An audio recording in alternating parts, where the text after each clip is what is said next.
Welcome to the Upland Nation podcast. I'm Scott Linden, your host. Thanks for joining me. Should be an interesting discussion. Ben Jones will be joining us. The last time he was here, he was shaking things up during the pandemic at the Ruffed Grouse Society and the American Woodcock Society. Let's see how things went there. Some massive changes in personnel, strategic direction, and let's find out how they coped with the whole pandemic and the lack of banquets and that sort of stuff. So he'll be here to bring us up to speed. We'll also talk about some of the important issues to you from the preliminary results of my annual Upland Nation Survey. And we'll take you public hunting in Kansas. I've got a spot there that I sure love and you might want to take a look at as well. So we're snowed in here, kind of, sort of, to a great degree. Let me put it that way.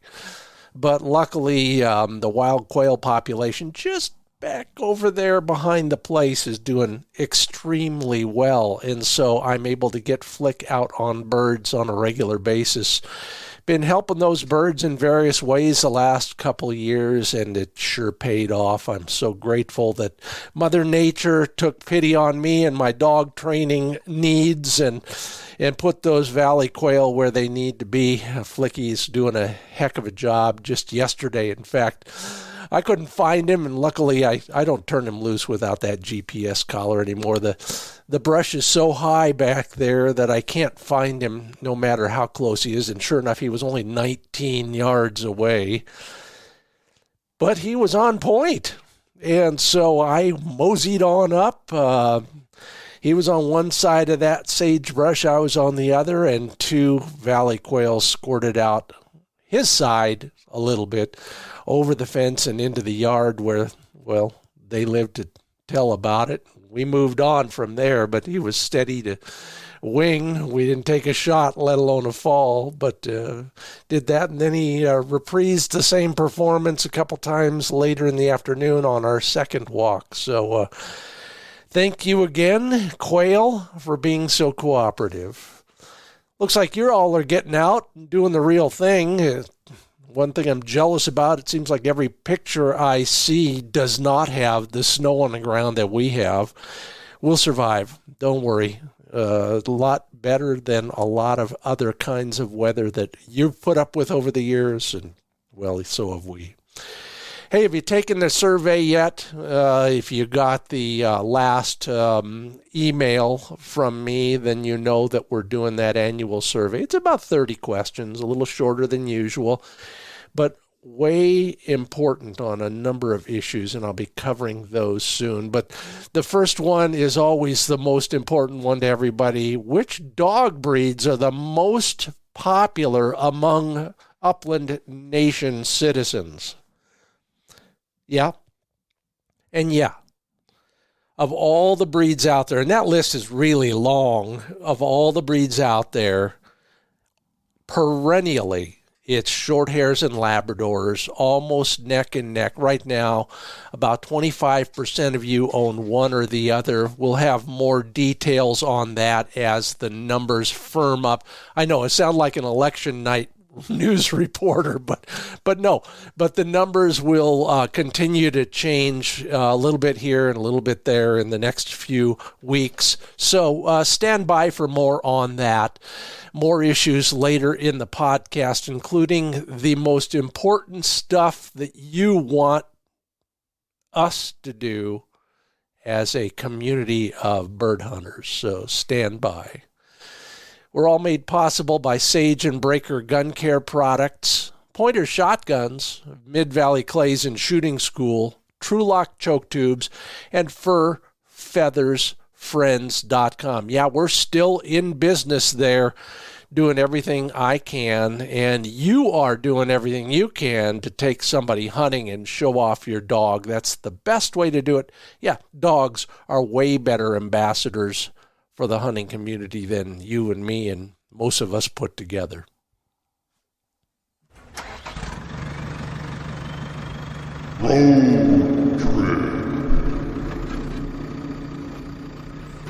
Well, maybe you saw this episode of Wing Shooting USA on television. If you didn't, you really ought to go back and watch it at the YouTube channel, or stand by for Q3 of next year when I will re-air this one on Outdoor America and our other programming partners. Osborne, Kansas. Just think about that. Osborne, Kansas. Kind of over there in the west half of the state, if you will.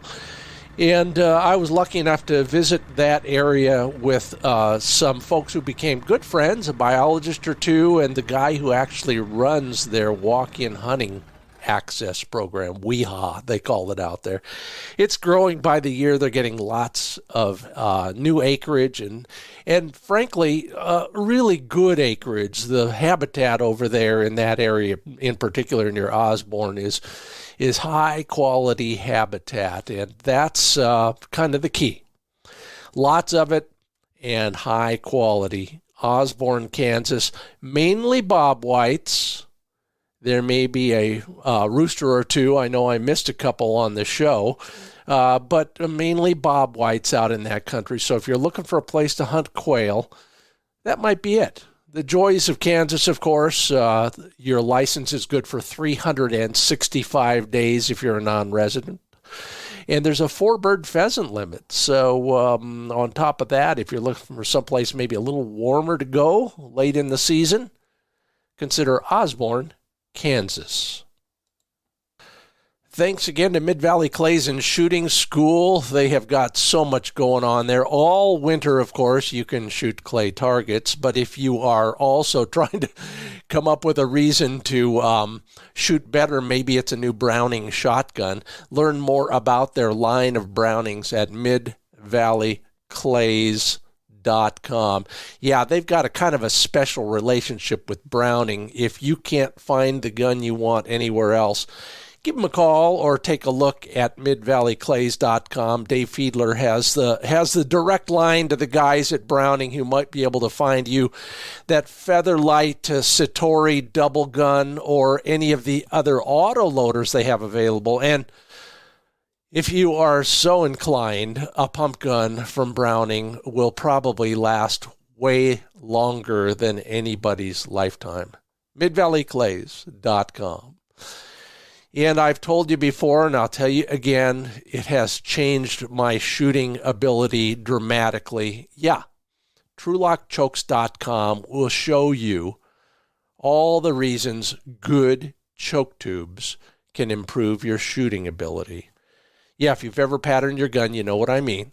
There are holes in that pattern, and some of those holes are bird-sized or almost bird-sized, and that's how you miss. Well, one of the ways you miss. I miss in a lot of other ways as well, but you can learn more about the materials they're using, the manufacturing process, the engineering that goes into these things. It's all at TrulockChokes.com, and I'm spelling Trulock, Trulock, TrulockChokes.com.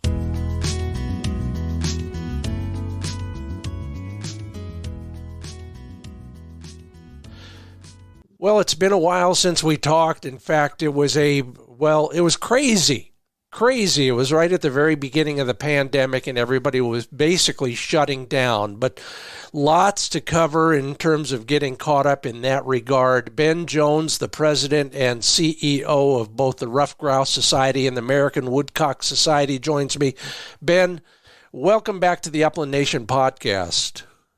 Good to be back, Scott. Great to be with you. Hard to believe it was that long ago in the middle of all that mess, which now I guess is 2 years behind us. But yeah, good to be with you. Yeah, in a lot of ways, I'm glad to think it might be ancient history, but it wasn't that long ago, and you've got a lot to, bring me up to speed on there. But let's talk about the important stuff first. You've been hunting much?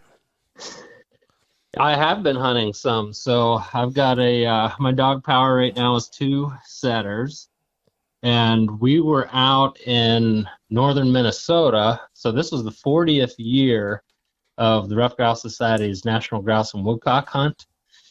And that's a gathering. It's about 100 hunters, and these are some of our biggest supporters over the years. We actually have people that have been there for all 40 years. And Wow. so it's cool for me to be where I'm at and go and hunt with those folks who've been here for, through it all.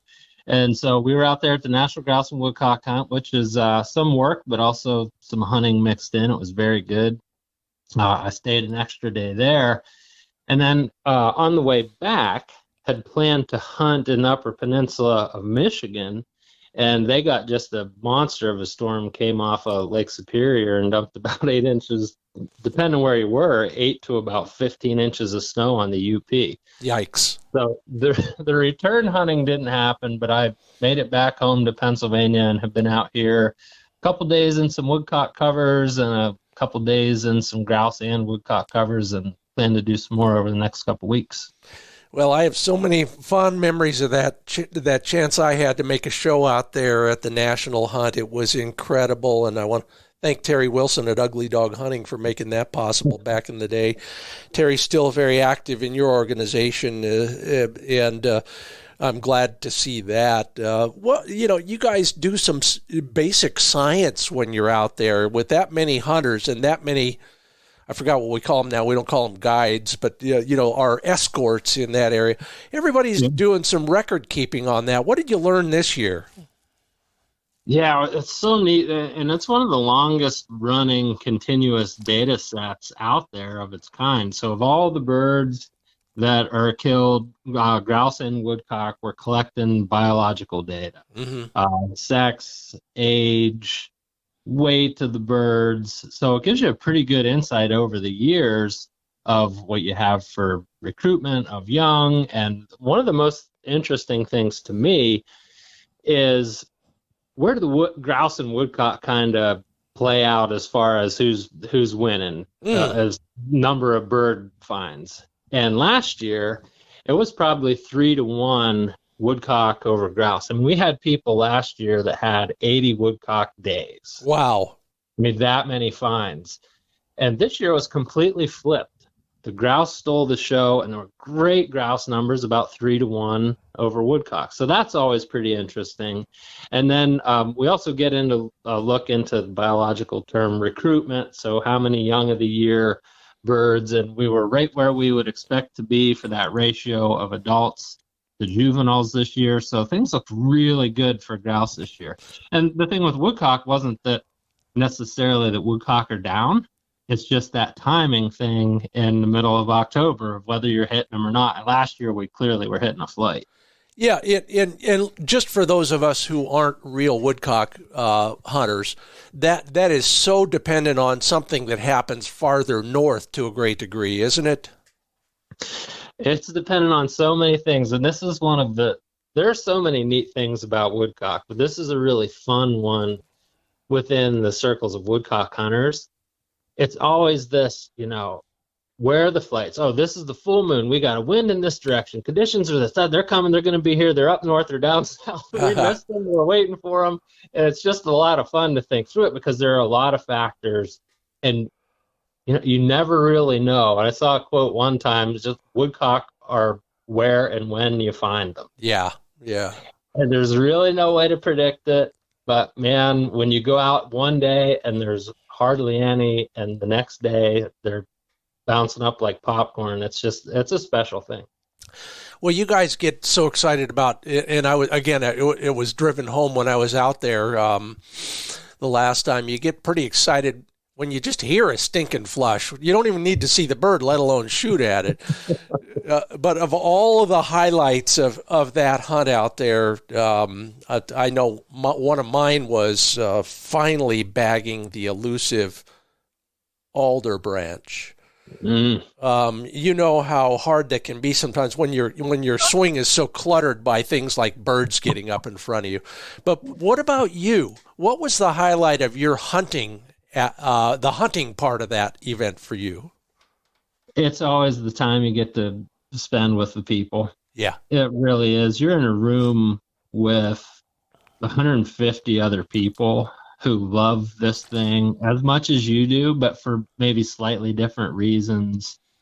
But that core passion of loving the uplands, the dogs, the bird. And the one thing about Ruffed Grouse Society supporters and members, if you look across all conservation groups, they really understand the need for active management.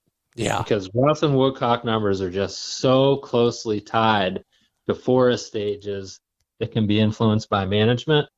So our people really understand the need for management and coming together to support RGS for the love of the birds, but the understanding that we've got a lot of work to do on the habitat side. Yeah, it's interesting. We will delve deep into that, of course, as well today on the Upland Nation podcast. But first, how'd your dogs do? Well, I have a young setter she's 2.5. She's in her 3rd season, and she's a way better dog than I deserve.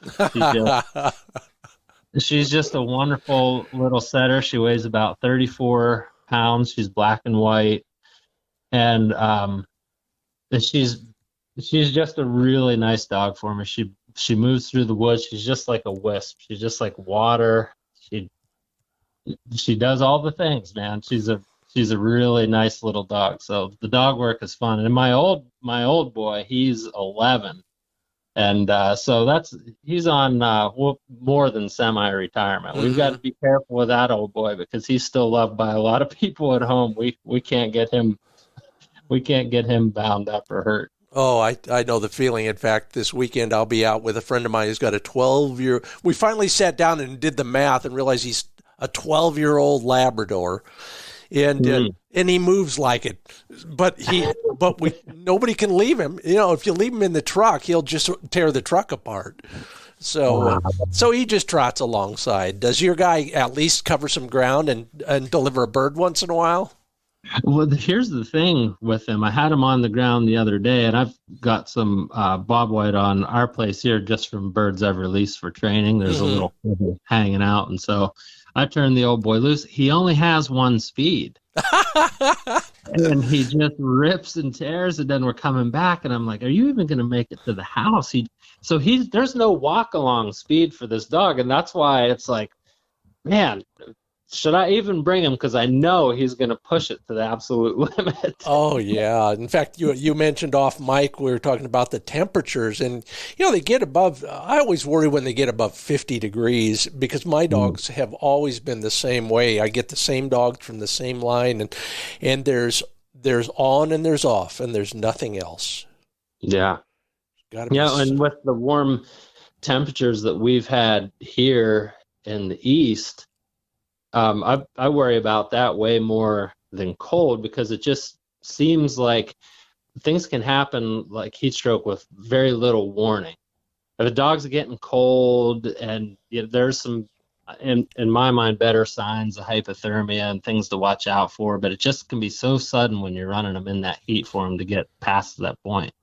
Yeah, and we all, the fundamental problem, and I open a lot of seasons in South Dakota where the temperature, this year, for example, it was 85 degrees by mid-afternoon. Wow. And so on top of all the biological motivations, there's a fundamental conflict because we're all out for the first day or the first week of the season, and gosh dang it, don't we want to do it? We want to keep doing it. And that'll really, really bother a dog. I mean, and I'm being diplomatic. I was out there the year they killed 200 dogs on opening day. Oh my gosh, yeah. It was scary. But enough about that. Let's talk about the good stuff. When we talked last, just to make sure I got this right, first thing you were doing at that point, number one, was trying to figure out how to cope with basically no banquet income. Second thing was a fundamental restructuring of who's doing what where. So bring us up to speed. What's the latest from the Ruffed Grouse Society and the American Woodcock Society?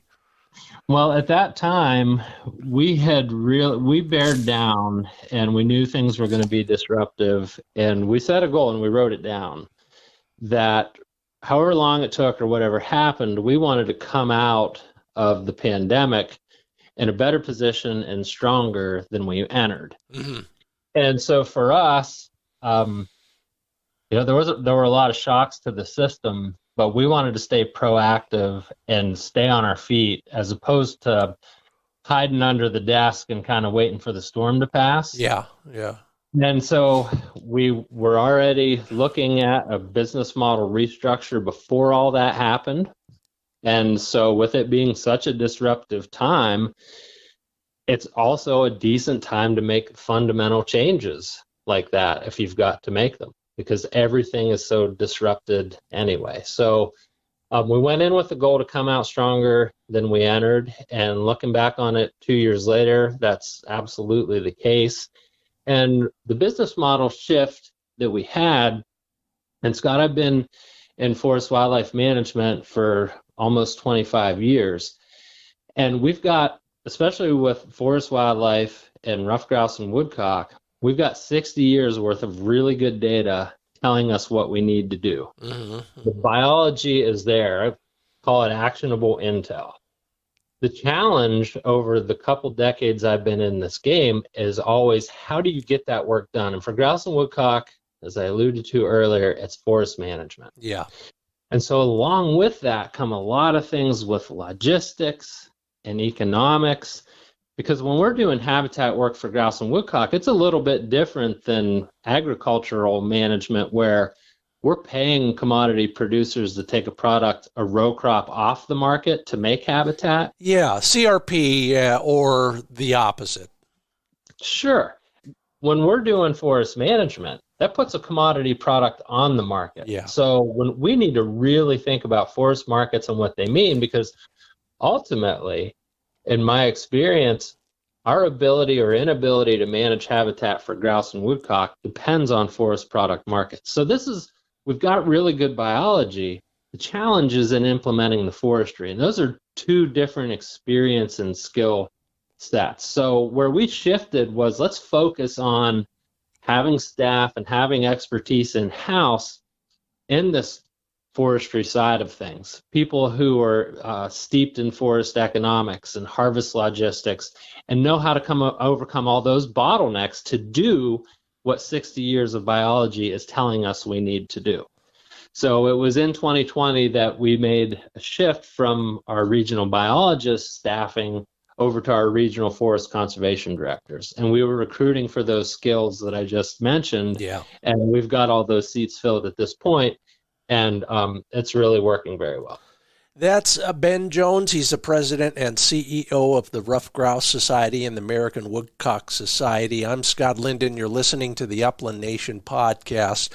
You know, I live in the Pacific Northwest and have for most of my adult life. And so, seeing a log truck or seeing a chainsaw shop, they're kind of natural around here. They used to be a lot more natural, but the idea of cutting down trees as a way to improve habitat for a lot of people is kind of counterintuitive. But as you say, Ben, it is to a great degree about creating a different kind of forest out there for those two birds. Your members buy into that. What about the rest of the conservation community? Have they understood that? Do they get it? The rest of the conservation community does. Yeah. There's this whole other piece, though, of I guess just call it the general public, where it isn't intuitive to say, especially now when we're talking about mitigating climate change and carbon sequestration and how important forests are, which they are for so many reasons, to say, well, we need to cut trees. Well, if forests are important, why do you need to cut trees? So that's not a real, in today's kind of social media bullet point, you got 5 words to get the point across. It's tough to have a nuanced conversation about why we need to cut trees to keep our forests healthy and to keep them diverse in age class and species and all that. So that's a real challenge with kind of this 80% of the public that's out there that doesn't lean either way. Mm-hmm, mm-hmm. But our message doesn't make as much intuitive sense as what they're hearing from some groups that are on the anti-management side. So that's a challenge for us for sure. Well, so what's your response when somebody says, hey, save the planet, leave the big trees standing and go away? How do you respond to that? Well, you do have to make time to have that conversation. For 60 years, the Ruffed Grouse Society has been based on the tenets of managing according to what the science and forest management, wildlife management tells us. And clearly, the science tells us that we need diverse forests. And this isn't just for wildlife habitat, but it's also for forest health, resilience to disease, migration corridors for wildlife, carbon optimization. All those things the science tells us are optimized when we have a forest of many age classes. And if you look at where I'm looking out my window right now in central Pennsylvania and across the east into the northeast, we have an unnaturally single-aged forest, largely because of everything that happened, give or take a few years, of 1900.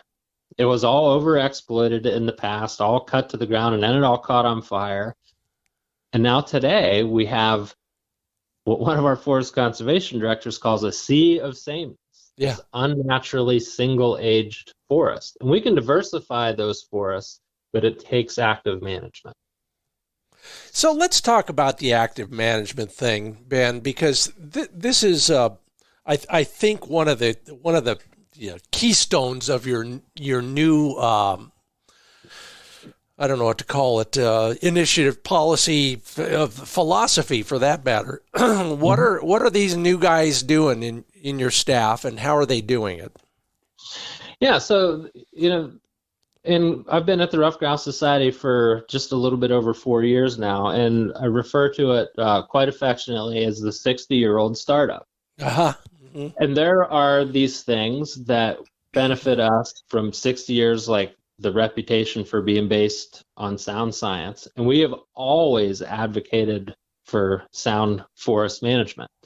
And then there are other things like business model shifts that we're making right now that are more like a startup. Yeah. So it's like we've got the best of both worlds. We've got the support of 60 years and the reputation. We're also nimble enough to make some changes in our business model. So we've always been strong advocates for forest management. And what we're finding with these new skill sets is their ability to identify those bottlenecks and work through them.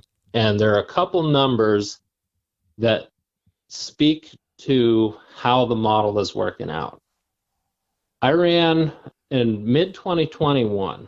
So those folks had been on anywhere from 6 months to 14 months. Mm-hmm. In mid-2021, I was looking at our funded agreements and what we had coming in dollars-wise for on-the-ground habitat work. And I said, boy, there's a lot coming in right now. So I ran some numbers back to 2015. And averaging from 2015 to about 2019, we had brought in about $450,000 per year for direct on-the-ground habitat work, that mission-focused work. In the third quarter of 2021, we had already secured $4.5 million. Wow. About $4.3 million. So we had a 10x increase in funded agreements. And the key, I mean, we're talking about dollars, but no margin, no mission. So those dollars are equating to habitat. And when I look at the numbers now, and I presented these at the National Hunt a few weeks ago, we're at about $9 million right now in funded agreements to do this work on the ground. And a lot of that work is being funded through the value of commercial timber sales. So the model is really working. And when we project out to the end of 2023, we could be as high as $20 million in those funded agreements and pushing 200,000 acres of ongoing habitat work. Okay, so just I'm going to try and fashion an analogy for pheasant hunters, for example. Okay. Pheasant hunters are, that organization that we know and love would be going to the farmer and saying, let us help you manage that corn. We'll do a better job of it or in ways than you, perhaps, and we'll split the proceeds. Am I close when it comes to forest management and you folks? I think this is where we can talk about the differences between agricultural systems and where Yeah. we're working. So with the farmer and the corn, and our friends at Pheasants Forever and Quail Forever have an amazing business model. There's Mm-hmm. nothing like what they do on the planet Mm-hmm. for doing conservation and ag systems. So they're working largely through the Farm Bill, which is the Mm-hmm. well-funded program, CRP, many other things that everyone knows. And so they're going to that farmer and saying, I'll tell you what, we can't make the row crops work for habitat as well as we can if you enroll that for 10 years in a conservation program and we restore it to native grass for a 10 or 15-year period. So we're paying them to take that commodity product off the market. Right. Now let's flip over to the forest side. We're approaching a landowner and saying, you've got this product that is of mature enough age to be commercially marketable. We'll work with you to do a good forest management plan and to harvest it in a sustainable way. It's not going to take Farm Bill dollars. Mm-hmm. We're going to harvest that wood. It's going to put a commodity product on the market, and you're going to get revenue in that way, and the habitat is going to be created. Now, I hesitate to say it doesn't take Farm Bill dollars because we do actually incorporate some Farm Bill dollars into things like invasive species management for forestry. So we do even tie some Farm Bill into our forestry work as well. But we're going to them and saying, you've got this product. There's a habitat need. We can meet that habitat need, and essentially it's going to pay for itself and end up with some money in your pocket at the end of the day. So why would they want to work with you instead of just doing it all themselves? Well, many landowners do. Yeah. Yep, many landowners do. And just as a general rule of thumb, if you're working with a consulting forester or a good reputable forester and they're putting your timber out for bid, just as a general rule of thumb, by working with a consulting forester or a group like RGS, you're going to receive about 30% greater value on that timber working with a consulting forester or with the likes of RGS. Wow. Now you got me wondering, how can you see those bigger jumps simply by working with a pro? Is it in the way it's marketed, or broader markets, or how do you do that? Yeah, when you're working with a professional consulting forester, they're your agent as the landowner. Okay. So they're telling you exactly what that timber is worth, and then they're putting it out for a competitive bid process. Sure. Now, what often happens on the other side is you're just approached by somebody that's not your representative, but representing a mill. There you go. They're offering you a price. And many times people say, that's a lot of money for that timber. I'll take it. Yeah. It's having the guys who write the Kelley Blue Book on your side when you're trying to sell your truck. Sure. And not to say that there aren't many very reputable procurement foresters. I call many of them good friends. But as a general rule, when you're working with a consulting forester that's your agent as the landowner, you're just going to end up a little better off in your price. Wow. That's eye-opening, mind-boggling, forehead-slapping, all of the above. We got more of that to come. That's Ben Jones, the president and CEO of the Ruffed Grouse Society and the American Woodcock Society. I'm Scott Linden. This is the Upland Nation podcast. We'll be back to Ben in just a moment.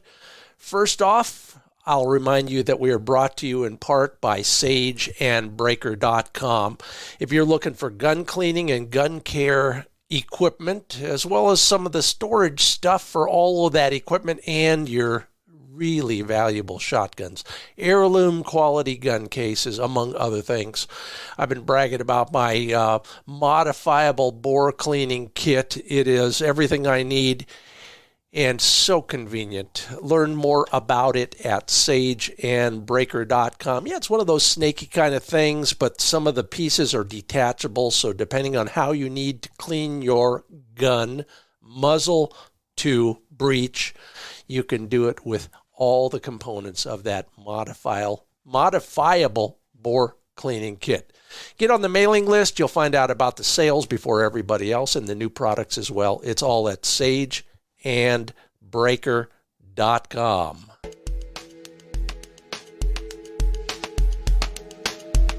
And hopefully we're back with Ben Jones with the Ruffed Grouse Society and the American Woodcock Society. Ben, are you still with me, or did you run away based on my last question?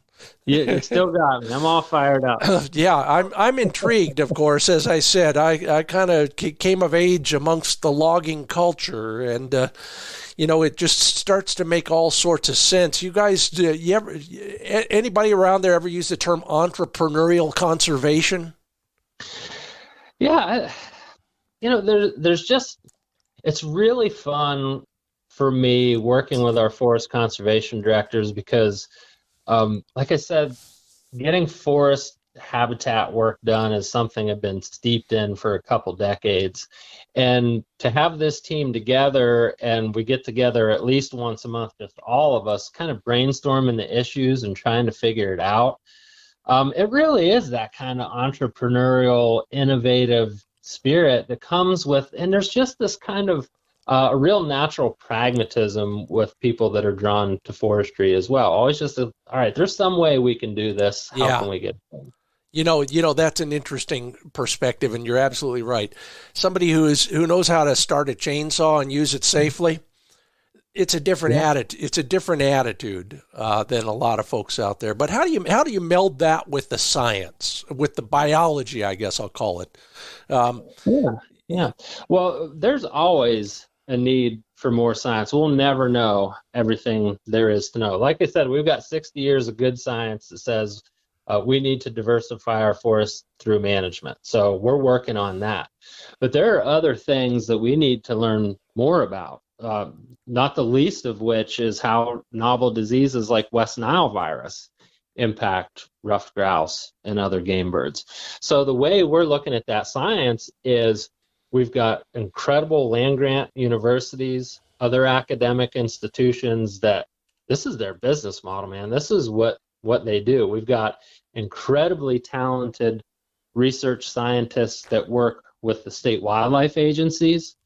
So we're looking to them to frame up with them some of the research questions and then find ways that we can fund them doing the research. So instead of us having research biologists on staff per se, we're making sure that we're funding and we're partnering with those academic institutions and agencies that have biologists on staff to continue with that research, because we'll never know everything and we need a constant information flow back in. Just a pet peeve of mine, and check me on this, but you look at some of the, especially Western species that were introduced and are now big game bird attractions, whether it's pheasants or even chukars. Mm-hmm. They're getting less and less love from the biology community at this, at state agencies because they've been introduced, and obviously they've got a whole bunch of excuses for not doing much to support or even research those birds. But what about on the native side? I mean, you're talking about two birds that are iconic and native to parts of the United States. Do you see a different attitude amongst the state agencies in that regard? They are iconic, and just to pile on with some of that, I mean, you've got the king of game birds, you've got woodcock that is nothing like it in the world, and both of these, there's no alternative to the wild birds. Ruffed grouse refuse to be raised in captivity, so there's no option for put and take. Our only options to keep ruffed grouse and woodcock populations healthy is to manage them as wild populations. So that to me is just, it's pretty unique, and it's a pretty cool endeavor. Now, with working with state wildlife agencies, where do grouse and woodcock fall on priority lists, especially when, man, think about deer hunting, elk hunting, turkey hunting, and as far as their user groups, they have to think about their business model too and what most of their user groups are interested in, especially if you have something like CWD that impacts all of us as hunters. They've got a lot of challenges. So it's up to us as the Ruffed Grouse Society to say, we get it. You've got a lot of competing things you need to take care of. We appreciate that. We get it. We also understand the importance of good deer management just for the future of hunting. So work with us as a partner. We understand you're understaffed, say, on your wildlife management areas. We can secure some funding. We can help hire staff, whether the Ruffed Grouse Society staff, and we just have them working on WMAs. So we're not just pointing the finger saying, you need to do more with grouse and woodcock, but going forward and saying, we're here as a partner to help you get that work done. And there was an example just this morning where the ink is still wet on an agreement where we're working with a state agency that lost some staffing on their state wildlife management areas. They lost forestry staffing. So they're behind in getting their forest management done. So we came together with them to co-fund a position to get that staffed back up. So we want to be part of the solution, not part of the problem or just finger pointing when we're working with our state agency partners. And the same with federal agencies, especially the Forest Service. Let's cap off the conversation part, the conservation part of the conversation. That's tricky, man. Don't mix those two. I couldn't have done that on a Monday, that's for sure. If you had to look in your crystal ball or look down range 2, 3, 5 years, what are the things that are highest priority for the Ruffed Grouse Society and American Woodcock Society? Yes. So we want to keep growing our capacity to help partners get more work done. And there's no single group that can do all of this alone.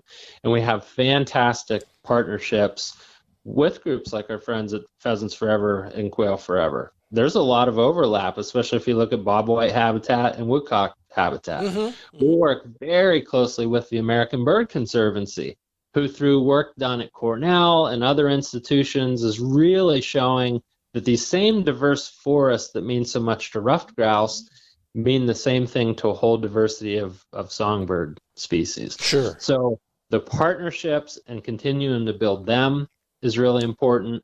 We're going to have to continue to build capacity for our public agency partners, especially in the next 3 to 5 years. Well, right now, through the next 5 years, when we look at the amount of federal funding that could be available that we can leverage for conservation work.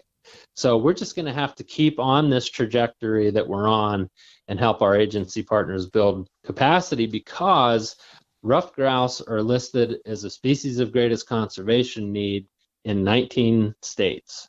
So they need this habitat work. They're in trouble. American woodcock are listed as a species of concern in 28 state wildlife action plans. Wow. So we don't have time to waste. Dumb question, but we all sit back here as, non-scientists, non-biologists, and wonder why you just can't trap them and transplant them somewhere else. Is that an opportunity, or does that fail too? When you get to that point, I'll say this: you're behind the 8 ball.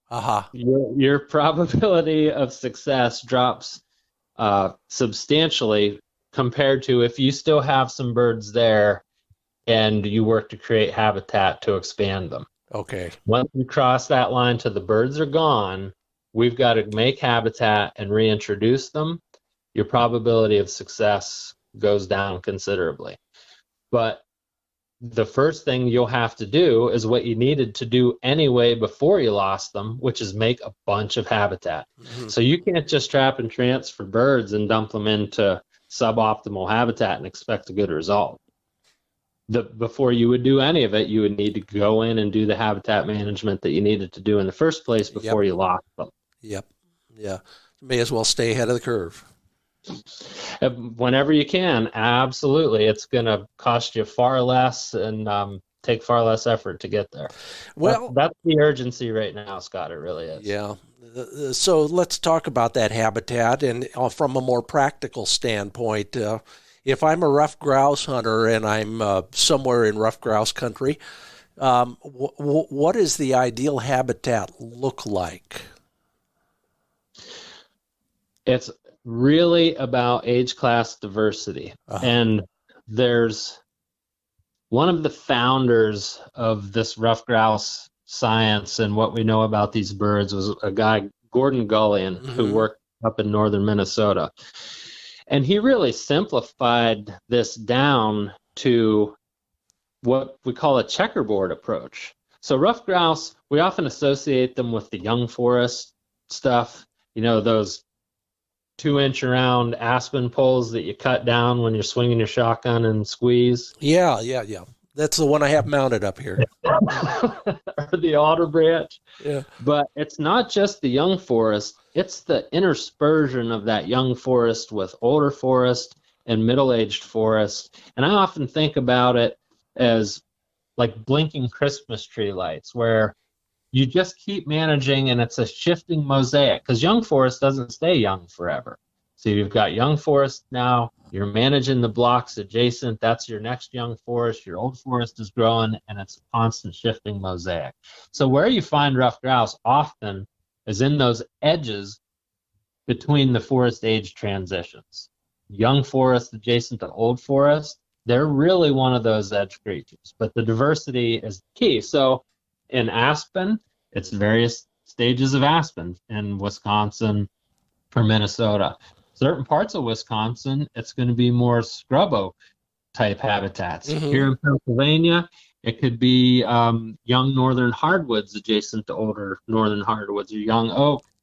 I have been reading up on western grouse habitat and have just been fascinated. There's a book, it's called Understated Elegance. I was just reading it this morning about ruffed grouse habitat in central Idaho. And it's talking about the importance of these hawthorn draws along creek bottoms. Amen to that, because that's where I find them, and it's fascinating that it's gotten to the point where it's almost accepted as gospel. But every bird I've killed has been within 50 yards of a hawthorn bush. Yeah, there you go. So wherever you're at, it's going to be that young growth, probably adjacent to some older growth, but you're going to need some thick cover. These one statement in this book with older aspen is you don't find the grouse where you've got grass and wildflowers growing underneath the aspen trees. It's got to be dog hair thick. Oh, really? You've got to have that thick cover, just like in those hawthorn draws. It's that stem density that really provides the protective cover.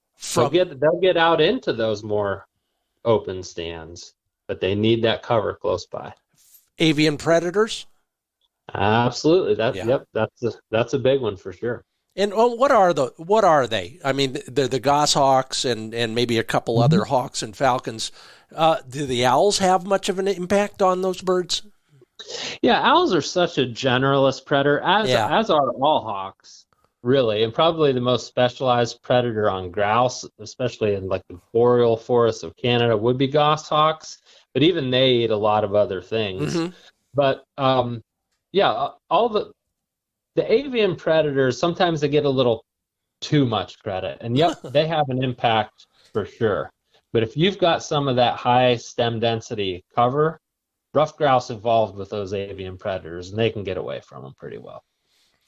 Well, let's go hunting then. We've defined some pretty good habitat, whether it's that stuff that I poke around in and literally get poked by, or out in northern Michigan or on the Upper Peninsula or anywhere else.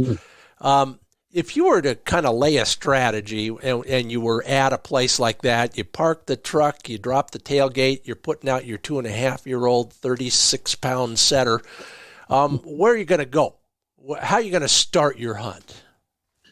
Oh, man, I'm going to start it, Scott, with some kind of a map. And back in the day, this used to be whatever you could get a hold of a paper map, especially if it had timber harvest and their age indicated on them. And of course, these days there are lots of digital versions of that, and a strong partner of the Ruffed Grouse Society is Onyx Maps.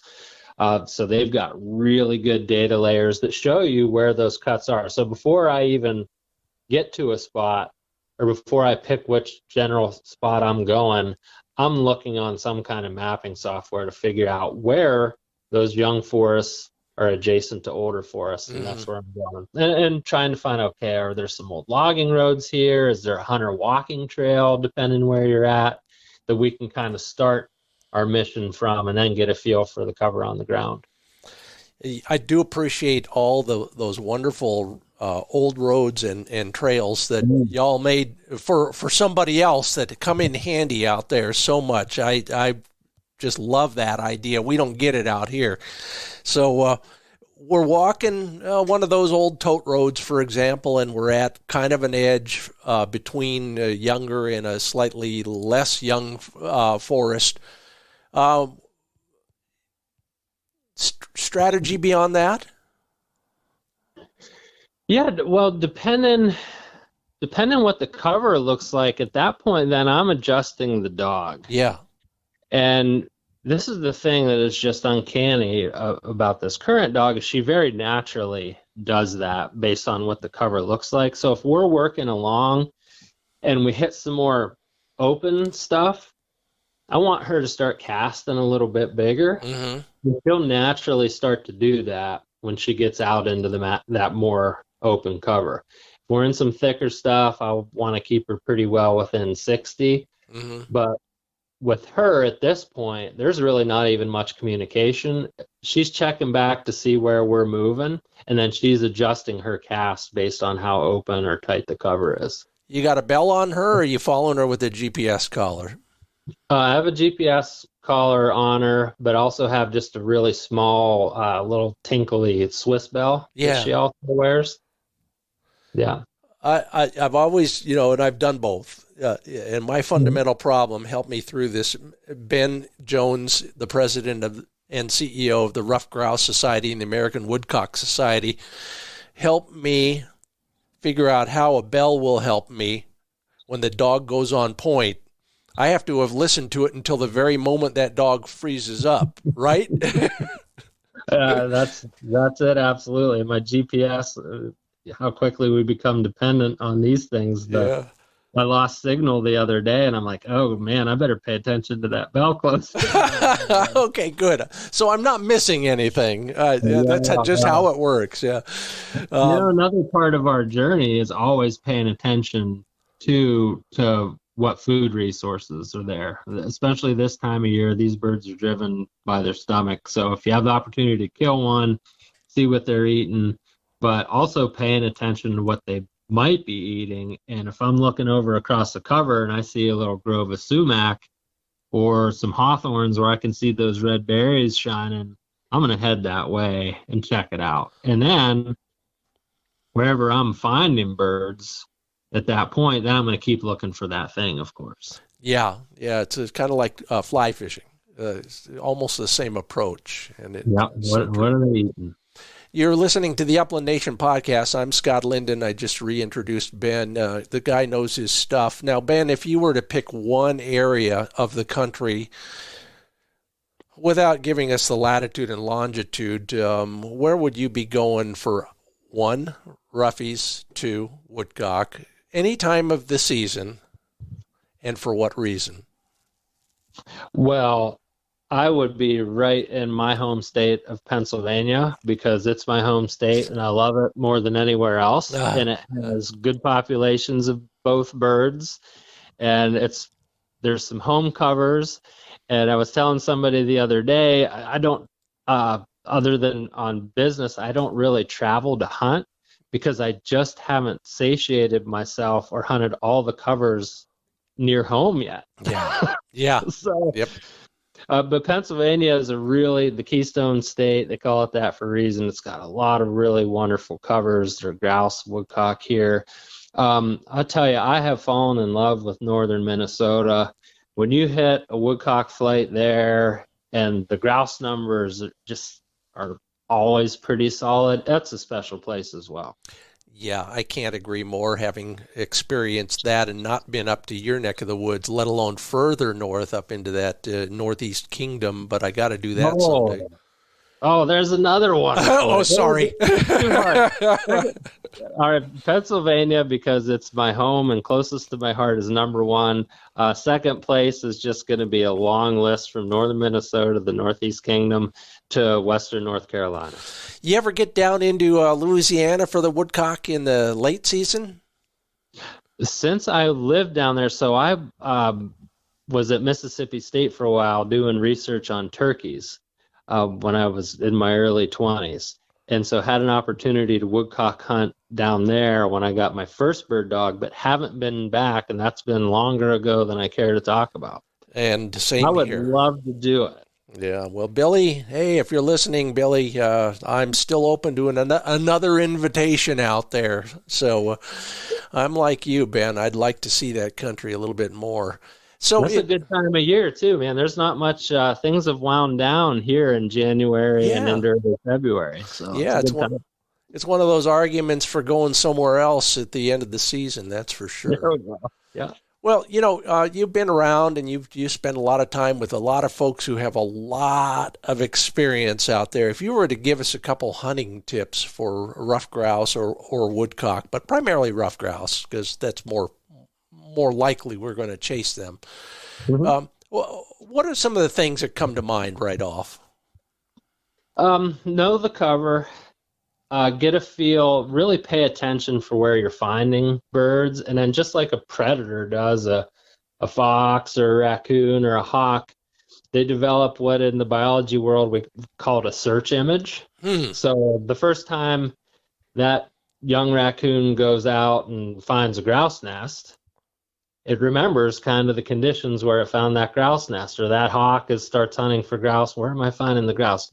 Develop your search image based on where you're finding them. And if it helps you, take some notes. You could take a picture with your phone, what that cover looks like, and just be thoughtful about where you're finding birds, and then keep trying to find more of that.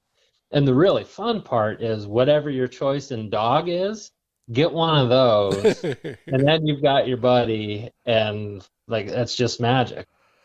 People joke about it, but turning a dog into a grouse dog is a process, maybe half of it's pride or something cockier than that. But is there any truth to the rumor that it'll take 500 birds for your young dog to become a grouse dog? It really depends on the dog, but yeah, contacts are absolutely necessary. And it's really fun, and every dog is a little bit different, as you know, to watch how long it takes an individual dog to figure it out. And when you're hunting grouse and woodcock, for it to click it to them like, no, this is this bird, I can get this close to it. No, this is a ruffed grouse, I better do it this way. Aha. That's what's been so special about this little dog I have, is she's kind of figured that out quicker than I might have expected, and it's really fun to watch it come together for him. Oh, absolutely, no doubt about it. Now, 500's a lot. Man. I know. I don't know where you got to go. Well, that was probably from one of those old books, way back in the day. But I think there's a lot of ego involved in that stuff too. Hey, writers. Yeah, if you put a dog on 500 grouse, I would hope they'll have it figured out by then. Or it's time to find a new breeder. Maybe so, yeah. That's Ben Jones, the president and CEO of the Ruffed Grouse Society and the American Woodcock Society. Ben, always a pleasure. Glad you came out the other end of this whole wacky pandemic thing as strong as you did. I'm just excited for the future for you guys and your organization. And we'll do this again and get caught up next milestone whenever you pass it. So thanks for being a part of the Upland Nation podcast. I really appreciate it. I enjoyed the discussion about conservation. Darn it.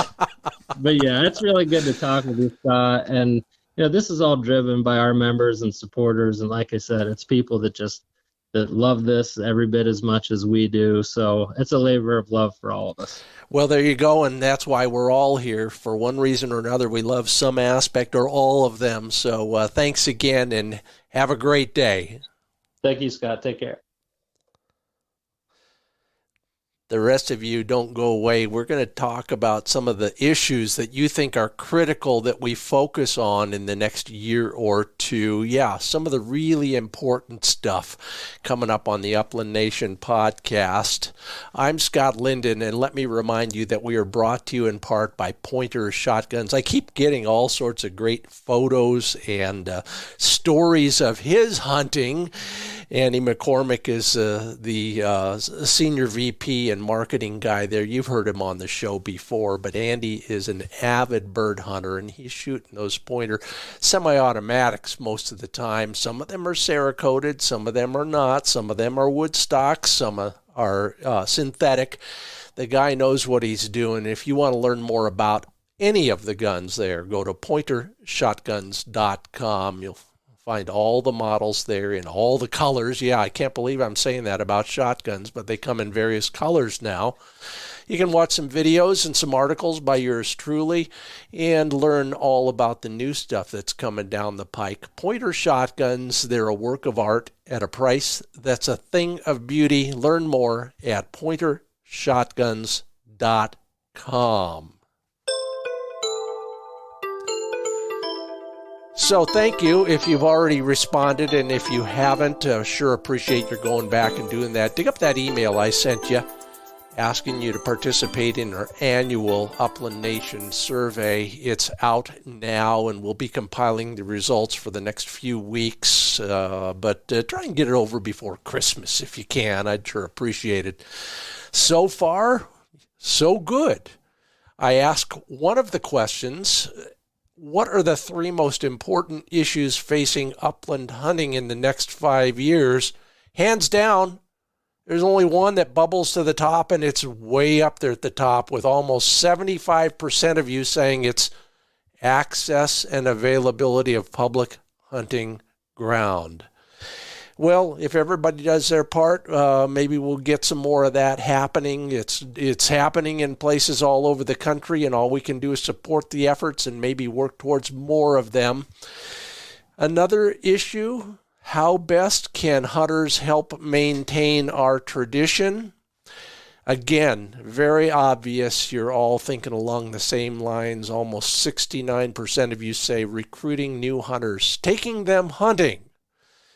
And then another 61% of you saying we need to boost the amount of private ground open to public hunting, whether it's CRP, walk-in, or related programs. Well, you can see where we're going, and you can see why we do things like the FurFeathersFriends event and all of the folks who are doing that on the grassroots level all over the country right now. Thanks for your responses there as well.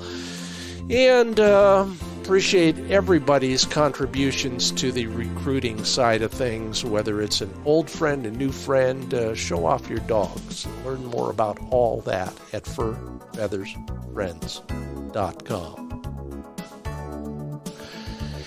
Thank you all for commenting at your social media platforms and mine as well. If you left a rating or a review, it will probably result in a new listener, and I sure appreciate that. We're made possible by these fine sponsors: Sage and Breaker Gun Care Products, Pointer Shotguns, Mid-Valley Clays and Shooting School, and TrulockChokes.com. Learn more about all of them right there, or join me at FindBirdHuntingSpots.com, where we have plenty of information on all the things you and I and everybody else loves to talk about. I'm Scott Linden. Thanks for listening. Until next time, see you in the field.